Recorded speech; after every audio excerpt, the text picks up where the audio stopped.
According to Interpol, more than 60% of child sexual abuse material now originates on platforms used daily by children. Closer to home, cybercrimes against children in South Asia have seen a threefold increase since the pandemic.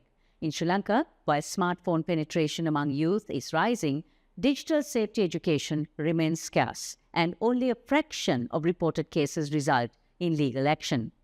There's AI-generated imagery and encrypted platforms making detection and prevention even harder.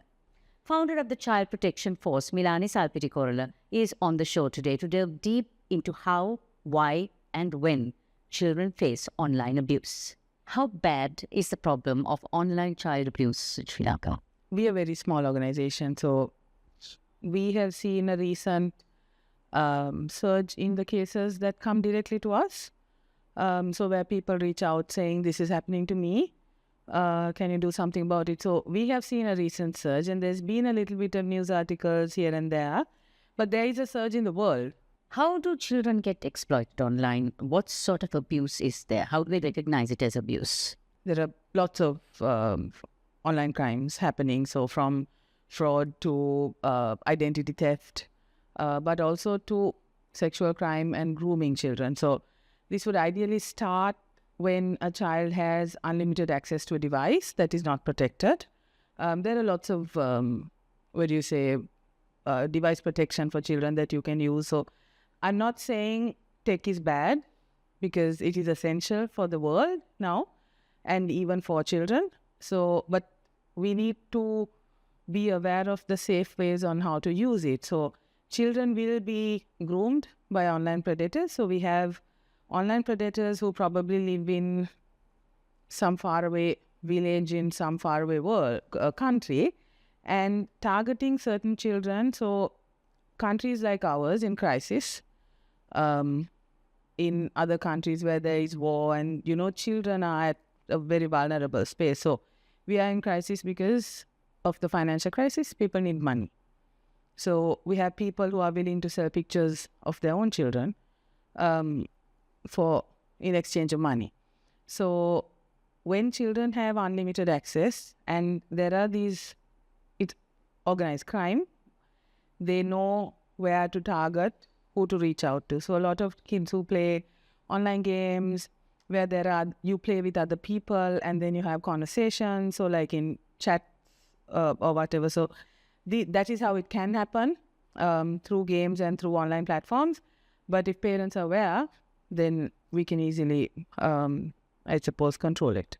In your experience, what are the long-term psychological effects this can have on children?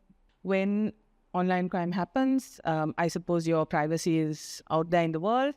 A lot of young people would, resort to things, and when they don't have the proper support, right? So there are quite a few children who will reach out to someone who is an adult, or there is a supportive guardian, mother, father, someone. It's easier, but when that support is not there, there's a lot of psychological trauma. A lot of children who will go into their own shell, and and if the support doesn't come, it can result in drastic situations like self-harm. How can children be empowered enough to recognize when it's a scam and report it without fear or shame or stigma for that? I have had so many kids, when I talk to them, said, "Auntie, I was playing this game and this guy asked me, where in Sri Lanka do you live?" And some kids have actually laughed it out and said, I told him I live in Timbuktu or whatever.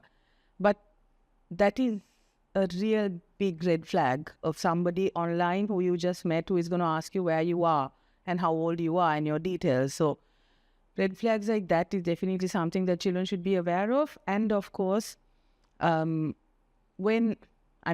love, sending pictures. Now that is also sometimes where it starts, where sometimes the pictures are sent, and then when the breakup happens, there is a lot of revenge and sharing. There is a lot of cases that we are getting these days where within the urban communities, where girls' pictures are the faces are there, but the bodies are being AI generated, and they're sharing these. So from what I've learned, one person will share it with, let's say, a group of, let's say, sports group, a cricket team or a water polo team or whatever.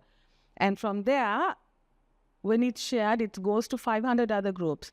And that is where you'll find the organized crime, whoever is selling these pictures. I mean, it might be here, but there is where it spreads. And, and when it goes there, it's really difficult.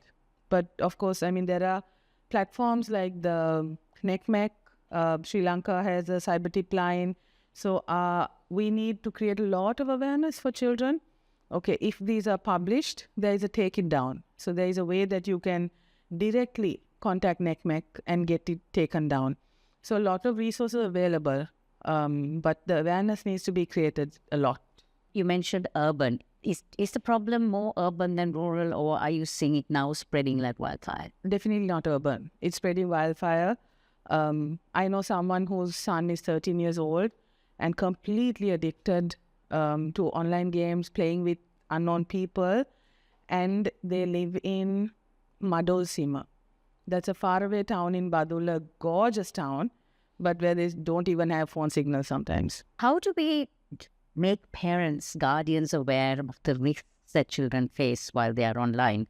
Where are the gaps that you can see? So I definitely think schools need to take it on, and schools also must never work in silos. There are some schools who don't really get parents involved, and that is a massive problem. They try to deal with the problem within the school and try to discipline the children within the school with horrendous discipline methods. But you have to, it's a triangle. It's the teacher, it's a child, and it's a parent or guardian.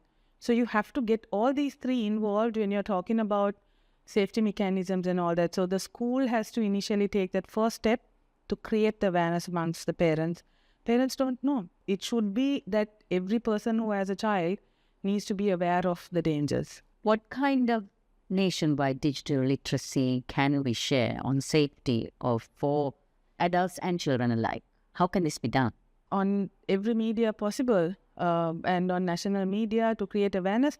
When we were small, there was that lovely advertisement of a child hiding and showing the number 4 to call the Police Women and Children's Bureau. So, and that was what, 30 years ago, maybe. So I'm sure we have so much of resources now to create better child protection awareness on national TV, on everything. I mean, it has to be made priority, especially within media, so that, I mean, media is the one who will take the message out into the world. So that Sri Lanka has a lot of child protection issues, challenges. So the media can play a huge role with creating awareness, because what we currently do is the whole sector is working on damage control, and not many are doing the awareness. And I think currently the media will take one case, they will go to town with it and expose everything of the child and the schools and everything. Instead of doing that, if we can turn the tables into creating awareness on everything, child protection, I mean, that will be awesome. Are the laws adequate? Not. Cybercrime, definitely not. And even if we have good laws, sometimes the implementation is really bad. There are huge delays. So when a case takes 15 years, the evidence is lost along the way. The witnesses don't want to come along the way. And in 15 years, there's an acquittal. So he stayed out all 15 years, and then at 15 years, he's gone out free of what he has done. So he or she. So that is massive. So the implementation is a big problem, and it's not a recent problem. It's a problem we had since long years ago. What challenges do law enforcement agencies actually face in bringing these predators to book? We work with very good officers who are very passionate sometimes, but they are under-resourced. They don't have the devices. So they have to sometimes investigate on their personal devices, and God knows where and how, what will happen then. And these are things that the defense has leeway in court. You know, the investigations aren't done properly. And then, so that's how it gets delayed, and there are acquittals. So the law enforcement in Sri Lanka, the child protection sector in Sri Lanka is extremely under-resourced. And our budgets, I think women and children are the lowest budget in the national budget. So until this is prioritized, I don't see anything, positive going to happen, because you have to finance, you have to resource child protection in the country. And when we are hit with the whole cybercrime, the crisis, I don't think we'll be ready. Any lessons we can take from other countries? So absolutely. I'm not saying that there are no crime in other countries. I mean, if you look at the USA, if you look at UK, the child crime is massive. But that victimization that happens after it's reported is very less. And their law enforcement is very quick. They will report back in a matter of minutes. So it's just that our systems need to be tweaked. If you look at Singapore, who at one point wanted to be Sri Lanka, their child protection systems are awesome. Within 6 months, a case is done and dusted, order given, everything is done. And they have a integration of the whole sector. So you'll have the law enforcement, the doctors, the family services, the child protection services, the victim advocacy, everyone together working on a case. So here again, we try to work in silos. There are, certain institutions are at loggerheads. So these are the reasons for the delays. And I think child protection itself is non-controversial. It has nothing to do with politics. It has nothing to, I suppose, in a ground scale, and that people need to simply work together. You have a long road ahead of you, Milani. Good luck. Thank you. Kaleidoscope is on digital channels, 4 of them in fact: YouTube, Facebook, Instagram and LinkedIn. Do subscribe, follow and like us.